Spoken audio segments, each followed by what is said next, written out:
like on their own. But anyway, let's get on with the show. So we're on the Record Squad of briefing video posters. So doing our introductions, Athrun Zala, Kira Yamato, Luna Maria, Buck? She Huck? Whatever, Luna Maria. She sucks. And this is Shin Asuka. I know, I'm Camille Vidan, and this is Fayuri.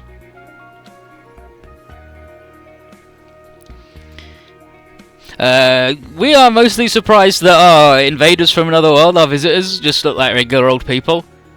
It's like, but why not? We've got people who look like got regular ass looking people from Gishin and regular ass looking people from the strangest galaxy too. Speaking of things that look exactly the same, Gundams. And Shin's like, yo, so we were attacked by Oz for having like the name of Gundam. So in this universe, what the heck is Gundam? And the Meister's like, well, you see, yeah, because remember, the rule is you don't pry. But Ozma says, now, it's okay. We're the good guys. And remember, we did bail you out, right? So, we gave you the assist, right? And in the end, everybody agrees to the no snooping policy, and everybody else convinces Shin that they don't have the right to make judgments on the state of this universe because we've been here 5 minutes, and we don't want to rock the boat too bad. It's obvious to everyone that Shin has a lot of respect for the three superiors, which is everybody other than him. And he looks up to Kira and Athrun, but he does have a special thing with Camille, and Camille just says, we've been through a lot. And like Kathy does on the Z History Listen. While this world's quake was 20 years ago, it's been only a year since their world's big quake, which brought Shin's universe and the one Camille came from crashing together, and dimensional faults of strange effects on time as well as space. So it's not that surprising that the timelines of parallel worlds don't quite match up.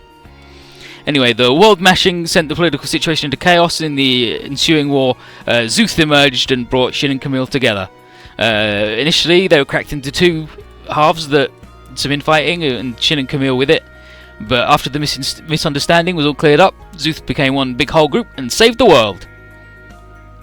And Shin says that he just couldn't stand people causing strife and suffering for their own selfish ends, was all.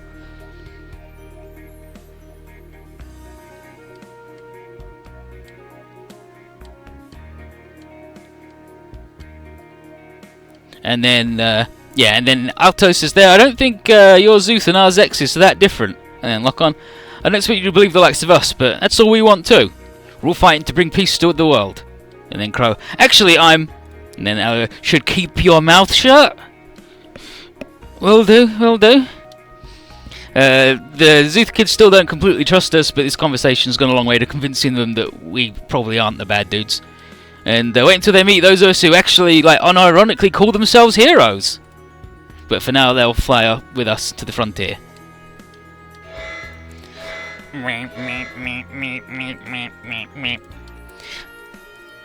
Direct orders from the heads of the frontier. Catherine tells us that a default just happened and blipped near the fleet, and we need to get the quarter back on the double. Good chance that it's the Vajra, and even Zuth know about the weird bad bugs now, so a good chance to show them what we're really all about.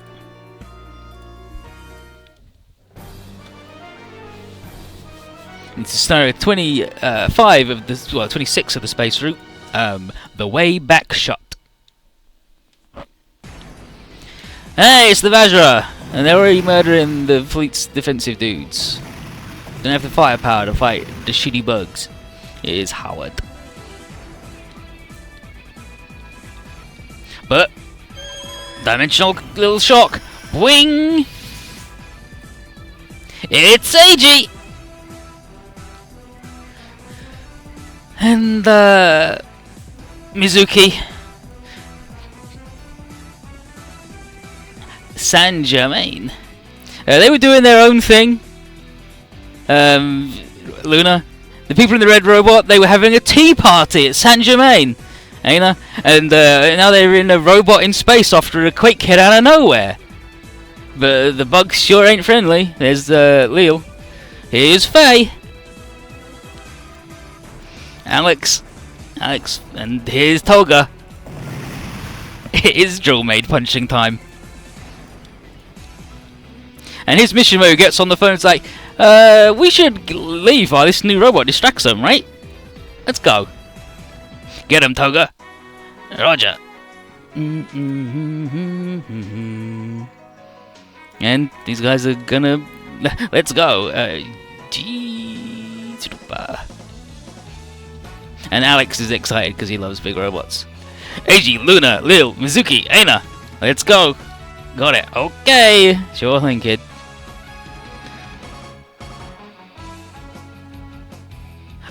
Gravion system activated.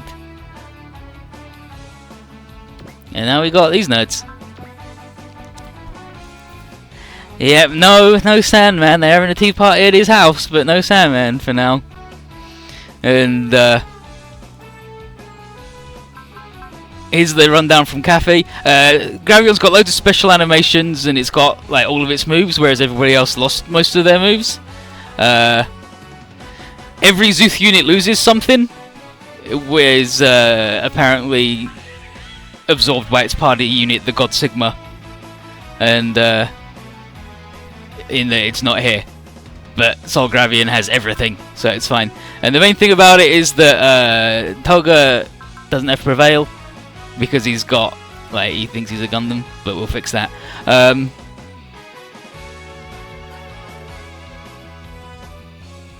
And like he says in the previous game, it was like Dankuga, but with a higher will requirement and a time limit that was relevant, and a pilot who is a shit dude. But his robot was cooler than the bird. And there's Faye, who's also pretty good, but in a different way. She's just like regular, the Grand Trooper. She was supposed to be the pilot, like the alternative pilot for the other guy, but never got it, and she's just sidekick. And all of the nerds are here with all of the spells.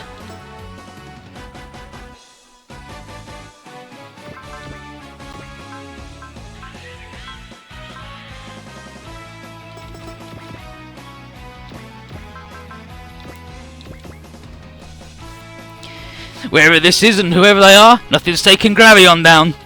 Right, with me, fellows. And Toga is voiced by the Lelouch boy. We got 2 Lelouch boys. Well, 3 technically, because we got Toga when he's not serious. Flame up. Yeah, like Gravion just made the full transition over and it's totally fine. Didn't lose nothing, didn't lose no attacks, just other than the combo attack because the boy's not here. So it can't combine like 12 fucking robots into one big boy. Mizuki's the blonde lady.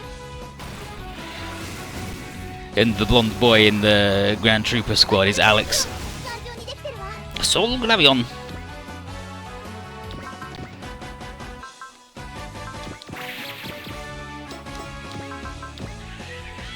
And the SR point is 5 turns, right? Defeat all enemies, including... Oh, yeah, within 5 turns, but we'll get back up, so... That's fine.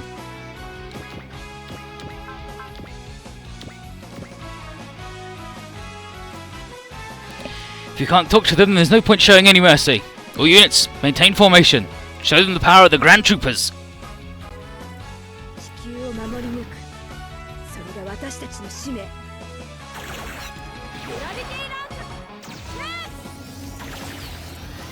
Gravity Rang, shoot!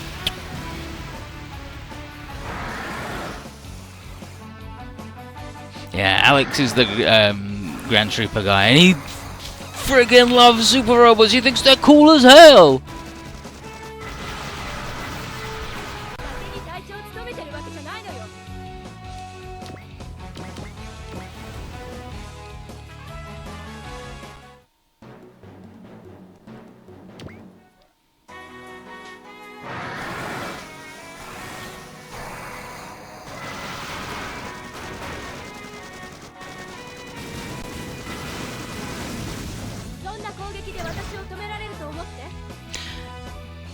Is that attack the best you got?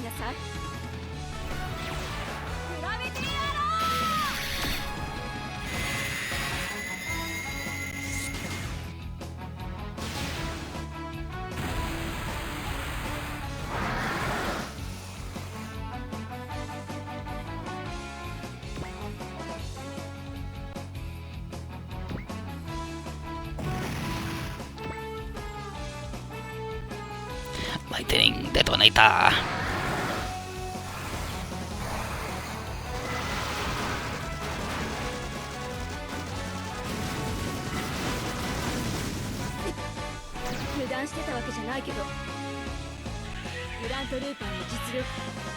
Show you the power of the Grand Troopers. Attack formation V.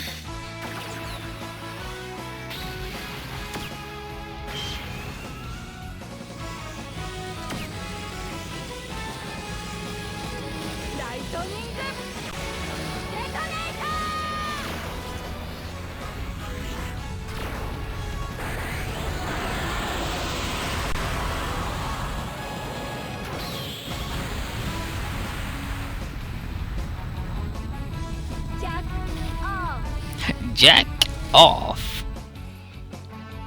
Listen, they don't know what they're saying. Toga. So apparently there's a warship coming in. What the? Where's the sunset come from? Where do you think? From the sun. I mean, that's fine.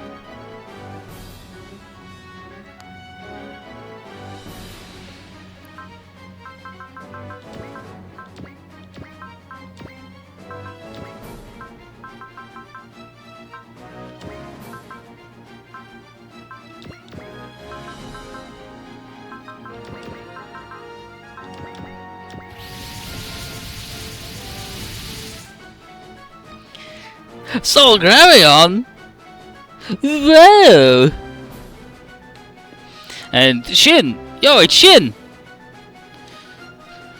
Recognize each other, the Grand Knights, and they talk about the Vajra and how they're weird shit bugs, and you just gotta kill them. It's like, alright, come here, let's give him the bullshit. And the rest of us are like, man, so that's another super robot, huh? And Team DLA, I hope we can measure up to it. They can't, by the way. Osmo reminds the Zuth Gundams that they don't have to fight on our account. But they're like, well, the Vajra is much problem to us as they are to you. And if they're going to fight, Shin wants to pull his weight. So Osmo tells Shin he's got the guts to qualify for the Skull Squad. And everybody else is like, whoa, if he says you got the guts for it, then that's a pretty big compliment. But Skull Leader tells us to go save the nerds.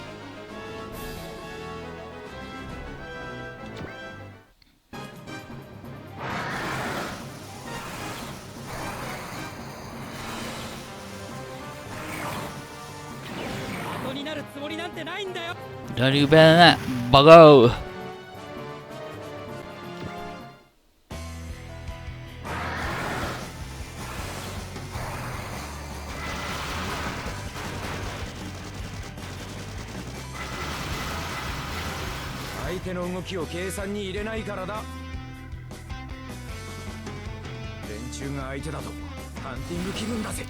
Just like hunting. Utility development skills.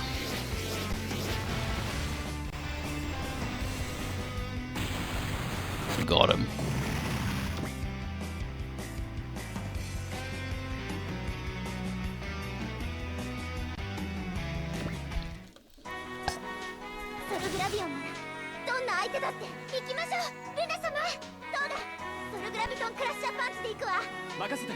Use the Soul Graviton Crusher Punch. Punch. Sometimes you just gotta launch a made at a bug.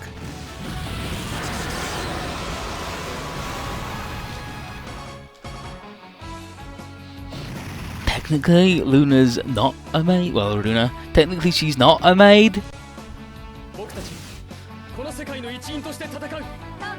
エイジ、一発大きいのぶっ放しちゃって。分かった。エイジ、おうよ。それラビトンノーバ I can't believe we've got brand name Competikizer instead of the generic one.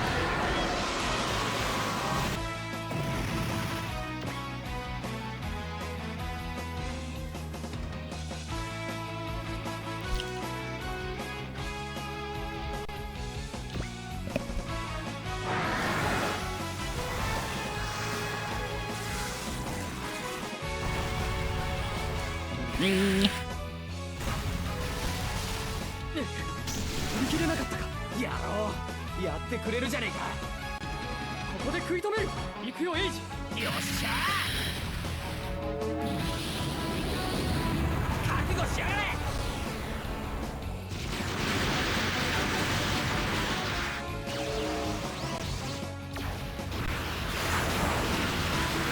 And AG is voiced by Shin as well. And in Z1 they had that thing where Luna's like, I think he's the hottest member of this, and Shin was like, what, why? And he's like,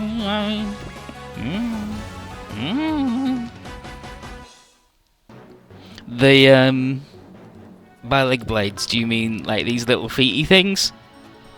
They're like the most super robot thing, is having the weird little leg feety blades that go up your shins. Like Daitan's got them, like every 70s samurai super robot's got them.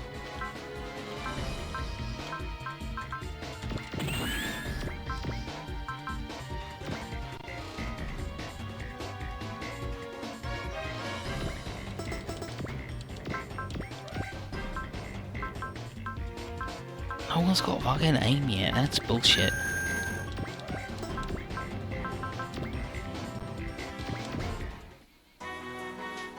この強大な力、すべての人たちを守る剣にターゲットロック。エイジ、邪魔だてめえら。ソルグラビトンキャノン。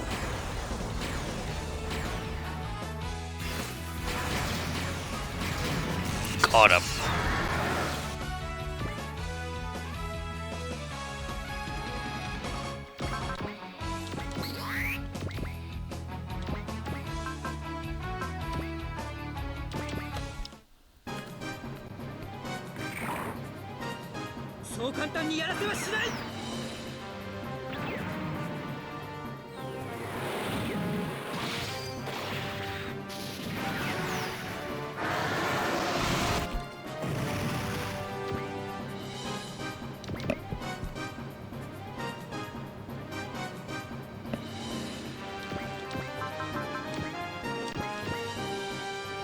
Being confused, supported by the grenade launcher.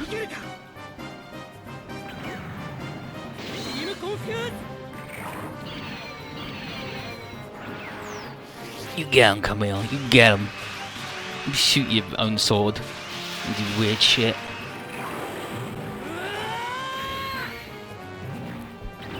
Nah, it's a dynamic kill.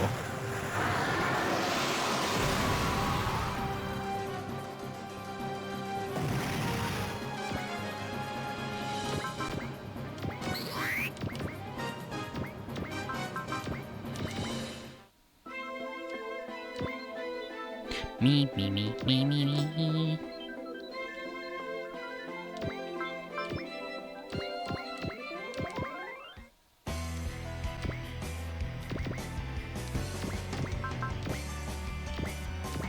Look at, you can support ourselves against bugs.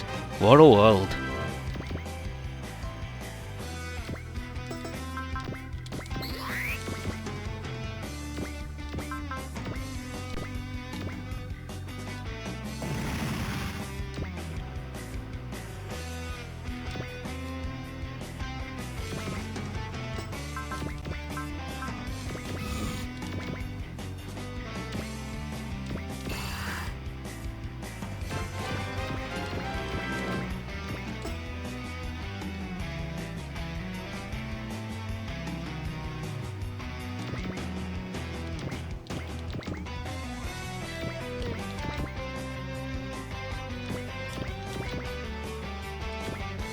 Is her ace bonus the same? Okay, no, 120. Oh wait, no, it's the full upgrade bonus. Her ace bonus is that in both, I believe, where she's just the mega experience girl. The I think the full upgrade bonus is she gets like 1,000,000 bonus damage things when supporting Ravion in either direction. I want to say. Zerdagon against the biosensor.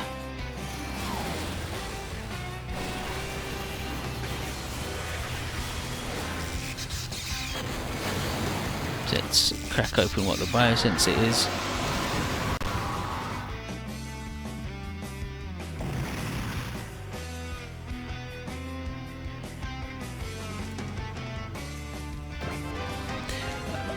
No, not full upgrade, just mech abilities.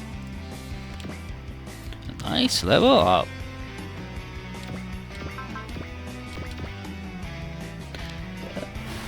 Biosensor. Biosensor plus 10 mobility and accuracy and the Psycho Field. Which is just a regular ass barrier, right? Cancels damage below 2000, activates 130 wheel, 5 in, pretty sure. And the Hyper Beam Saber gets plus 200 damage. And it takes new type level 5 to use. Full upgrade damage on the Grand Trooper. No, it's not. Maybe it's next game. I'm sure one of the things she's got like plus 1,000,000 damage or takes less damage when defending him and all sorts of stupid bullshit like that.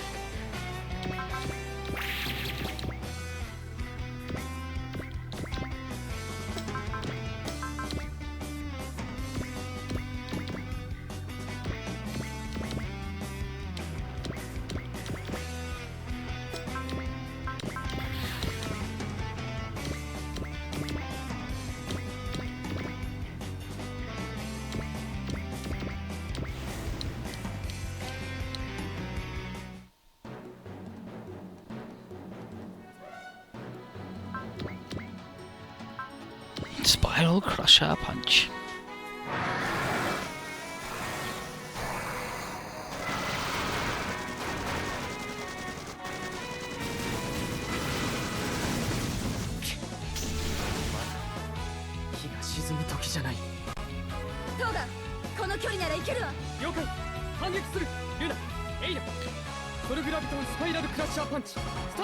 Stand by.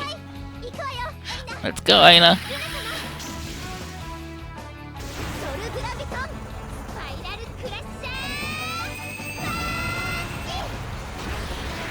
God, they just fucking dizzy as hell, don't worry about it.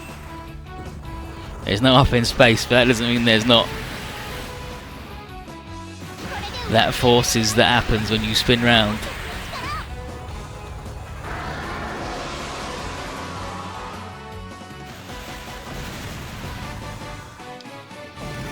Centripetal and centrifugal. Centrifugal's the one that's real, right? Can you actually steer the fists? I don't think so. I don't think you can steer the fists. I think once they're going, they're going.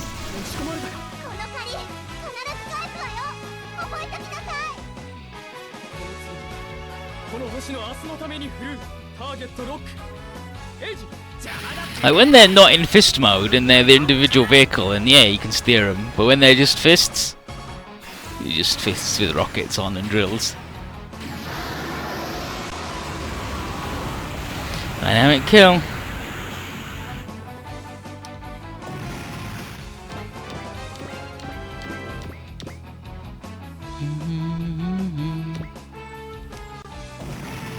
Countered that fucker. This fucker also dead.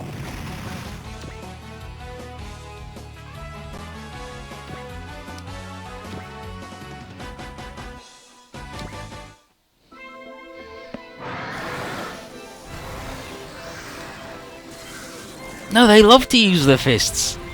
They love to get launched at things. Excited to help. I was going to say someone's got to steer back the arm, but like steer them back to redock, but like nobody has to do that with the rocket punch, so I don't know if they do. I think it might just do that automatically. Siege ready.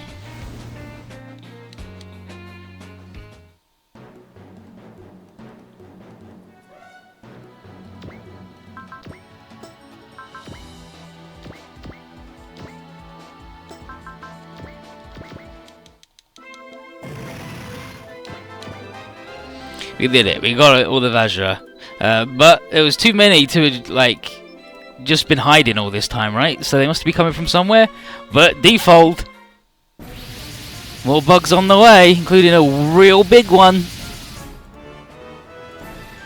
The warship-sized Knight Vajra. And these ones seem a lot stronger than the equivalent ones we fought normally. Looks like they're improving. And Crow's like, oh, and I've got to re-record all the data on them. Ugh. I'm like, well, I mean, I guess maybe you get to sell it again, though. So yeah, they're more accurate and stronger.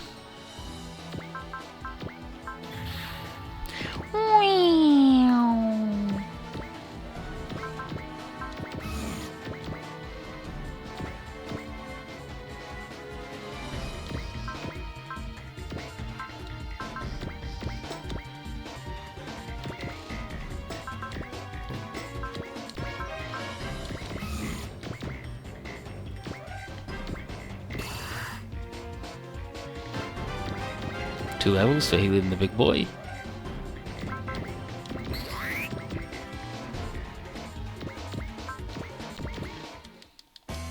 This is turn 3, right? Turn 3.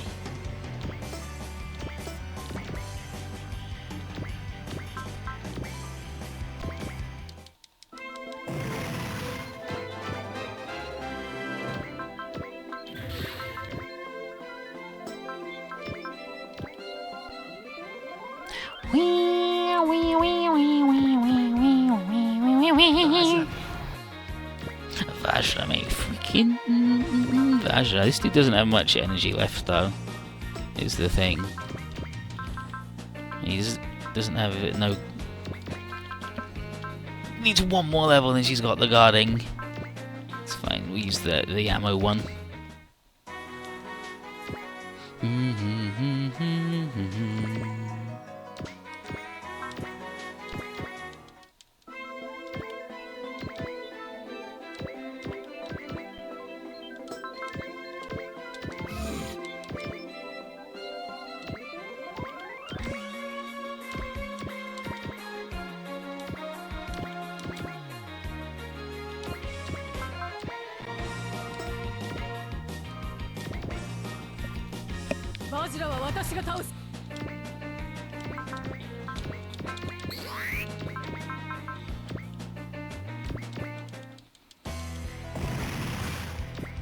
Pretty sure. Uh-oh! Uh-oh!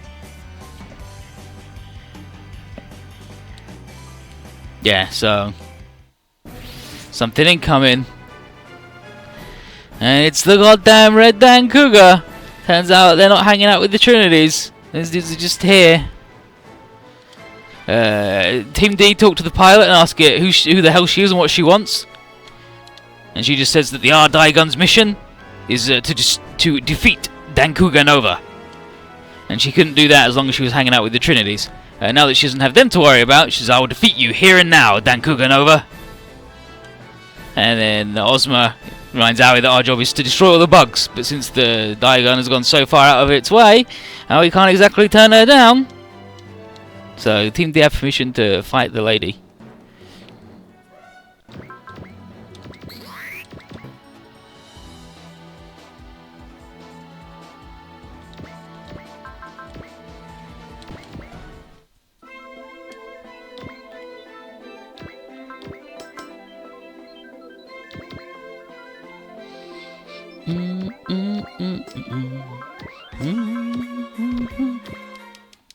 I don't think you needed a 7 sword, but that's fine.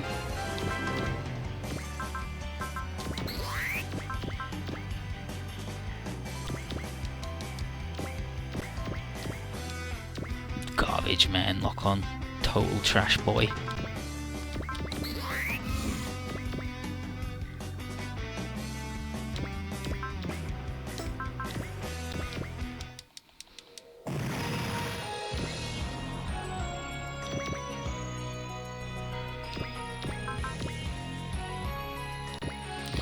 Here's the big boy, the Knight class. 反撃の時間なんてやるかよ。 Big as a goddamn whole ship.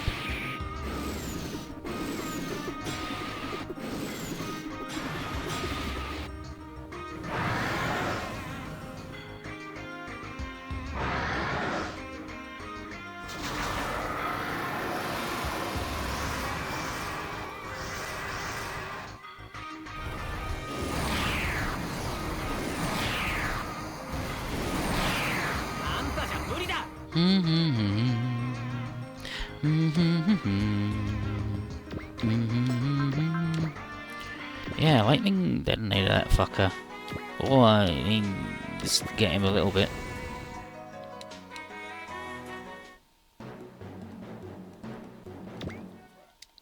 Got the kind he wants to help out. That's fine.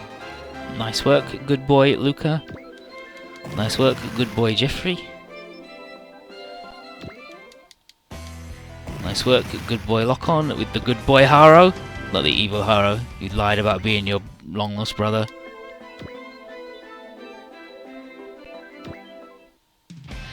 So here's Crow. Are you kidding me? They evolved this far, this fast? This is bad. We've got to exterminate them before they grow too much for us to handle. Crow, the sensible boy.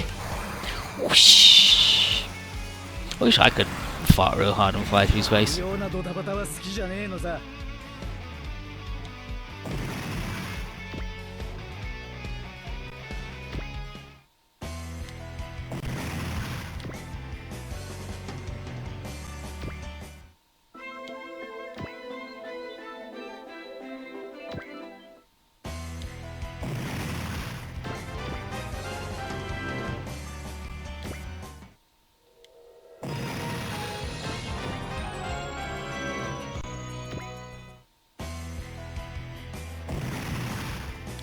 Yeah, you're right. He didn't even mention his day. He's just like, this is gotta handle this for it. It's too much for us to handle. Like debt. Remember, consolidate your loans.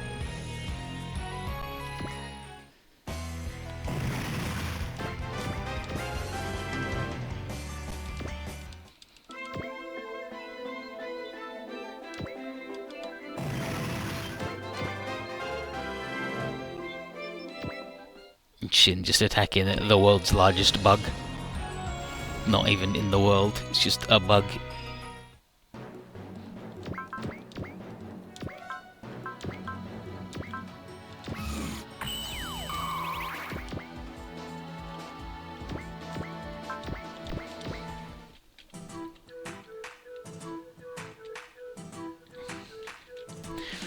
Daigon, we'll get our answers from you after we defeat you.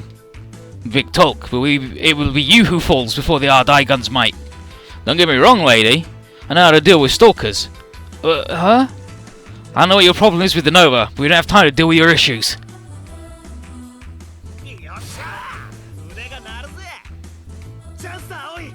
It's that chance, Aoi. Danku sword. A Bari pose.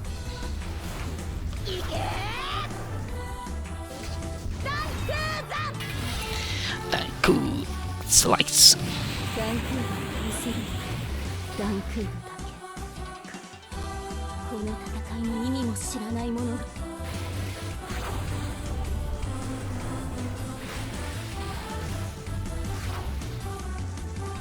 Bing.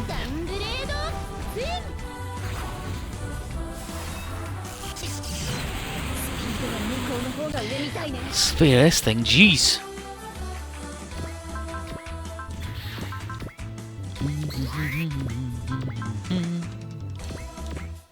And now Kill's gonna double mega launcher it. I mean, if they're launching the big gun out to you, just shoot it twice, don't even give it back.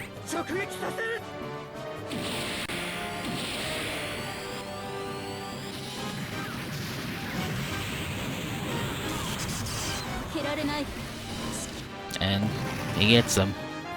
Get our sniper kit and some levels.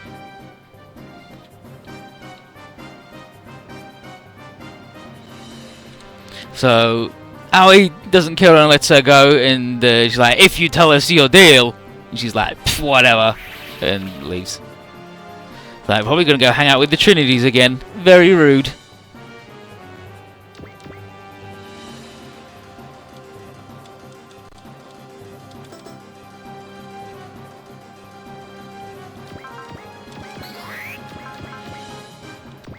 And Shin will just keep plugging away at this idiot.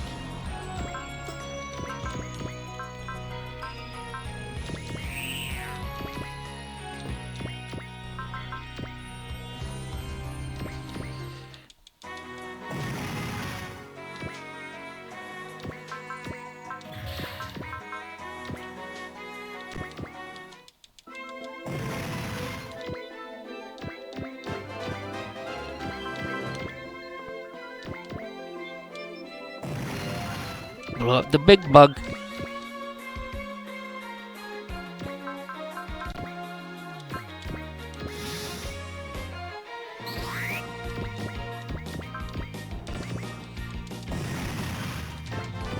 All bugs defeated. Got him. Nice.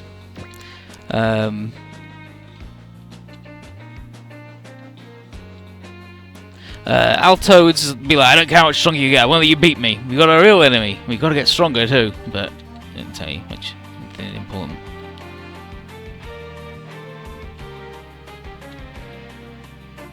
And then Jeffrey orders everybody to rendezvous with the fleet, but the fleet have called him. And here we are. Defense Chief Leon Mishima thanks us for keeping the fleet safe. He confirms Jeffrey's suspicion that these Vajra haven't been hanging out in the Earthsphere since we got here, which means they're slipping in through the fractures in space left behind by the Calamity Birth, right? This means the dimensional ripples go out as far as orbit, and while we knew the Vajra had self-contained fold systems, this means that it's clear that they've learned to fold between universes, where the barriers are weak. But the question is, why are they coming after us? But that's all we know. Mishima also says that the Quarter is under the same ban of celestial being, so we can't risk being associated with this any longer. And not even the sanction of the Council will change that, so officially on our own. Kathy and Bobby protest. It's Kathy. And there's Bobby, who's mad as fuck about it. And Sumeragi then says, Jeffrey, we'll cut ties with you rather than make the fleet do it. Don't worry about it. And Jeffrey just says, nope, Miss Sumeragi, that won't be necessary. I'd rather cut myself off from the fleet of my own volition. He knows that Mishima is right. Besides, his duty is now to remain by his comrade's side.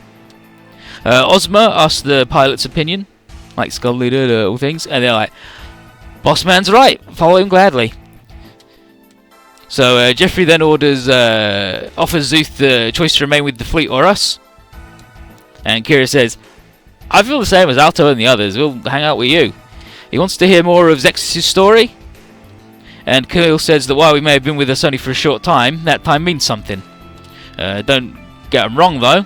They'll choose their path for themselves, but first they want to learn as much as they can from us. And Jeffrey and Sumeragi understand and agree. They won't force Zuth to stick with us indefinitely, and whenever they want to leave, they can. And then the Skulls take one last look at the frontier, because when we've seen it again for a while, Alto reflects that when he lived on the frontier, he always dreamed of flying in a real sky. He's like, I found that dream on Earth. I understood a little bit of what it really means to fly.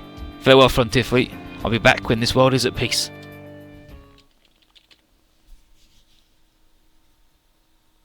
Meanwhile, in Berlin,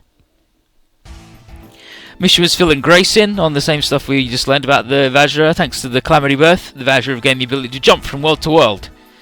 And seeing as Mishima was the one who gave Luminisha the Fold technology they needed to finish the project, this is probably all on him. And he's like, oh, you know about that? And she's like, oh yeah.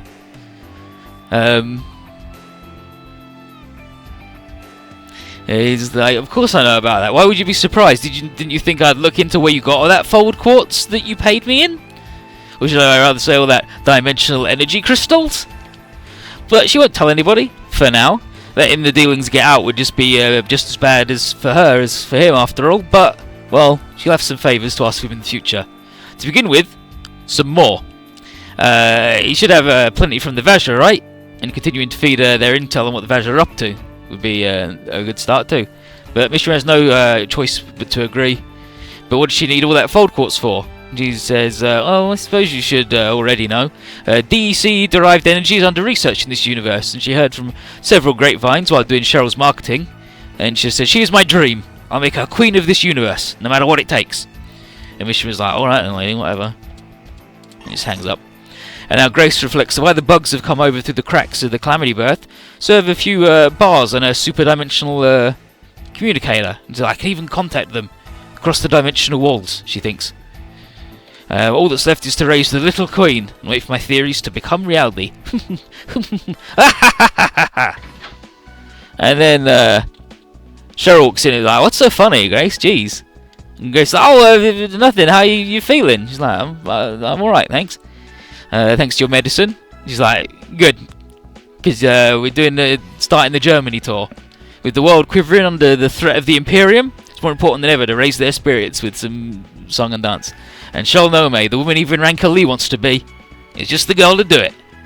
Speaking of Ranka, Bird Human just opened in Berlin, and Cheryl's going to do a double feature against its premiere. So, like, because Grace doesn't restrict, she's even embedded Zexis Intel on the disc Cheryl has, as she asked, but right now, Cheryl needs to take her medicine and get some sleep, because big things are coming up.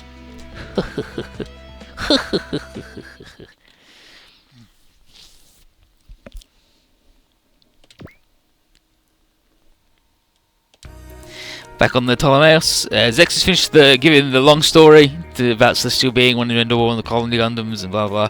Kira can't pass judgment on whether Celestial Being is in the right or wrong. Weird Setsuna glares at him, but Kira should just fuck up and fuck off. I can't judge whether what you're doing is right and wrong, because I thought I was doing a good thing once, but it was like objectively really stupid, and no matter how many times people told me it was really stupid, I kept doing it.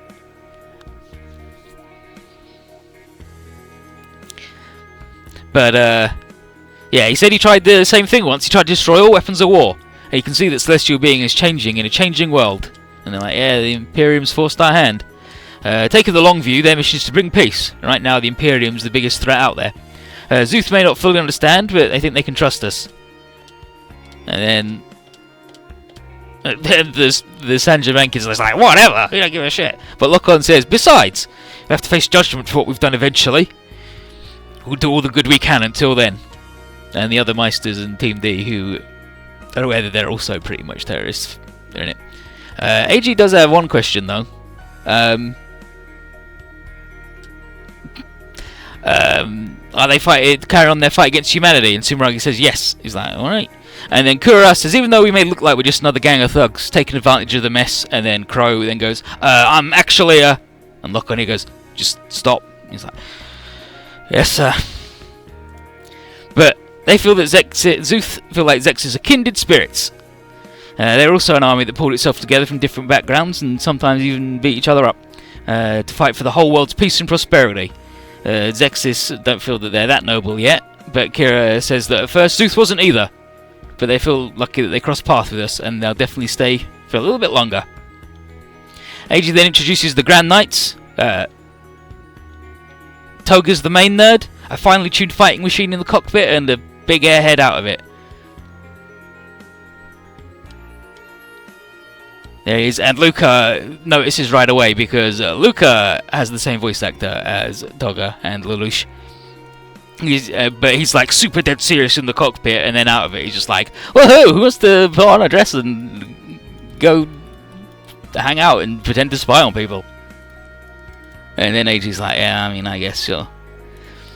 And then he introduces Runa, who's in one of the things, Lil, who's in the big wing, Aina, who's in the other arm, Mizuki, who's in the legs, I think. And she's Faye Shinduru? Faye Shinduru? Howdy, Rose, how you doing? And she's leader of the Grand Troopers. But next up, Sumerang wants to check things down on the surface, and they need to resupply anyway, so we're going to swing by Dragon's Hive. On my way there, Zuth can hook up with everybody that's down on Earth, so might as well start thinking about where they want to go next. The other side apparently has at least 10 Zuth pilots and their robots, and Camille's still wondering about who that could be. And also that there must be a great power at work here, maybe an intelligent one, to bring them over and with like such precise things. And if Zuth can trace it to its source, maybe they can find a way home.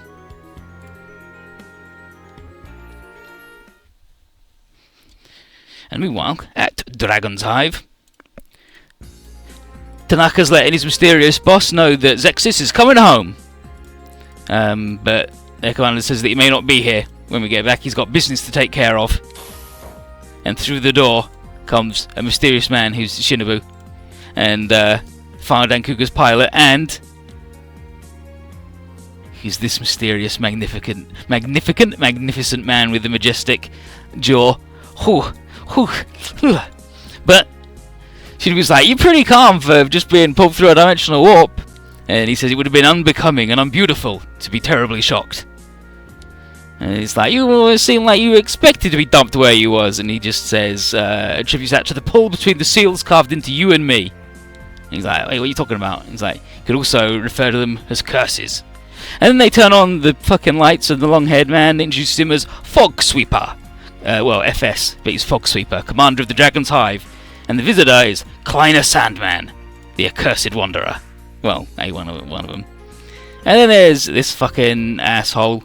He's like, bearers of seed, new types, and the Scarlet Fang with the power to forge worlds. All marked with the stigma. Interesting mix of ingredients. He should be drawn here as well. I should go welcome him. I will return you to your unending hell, accursed wanderer. No, Fog Sweeper. Like, fog is in mist, but yeah. He's a stupid name. Like, it's just a name they've given him because it's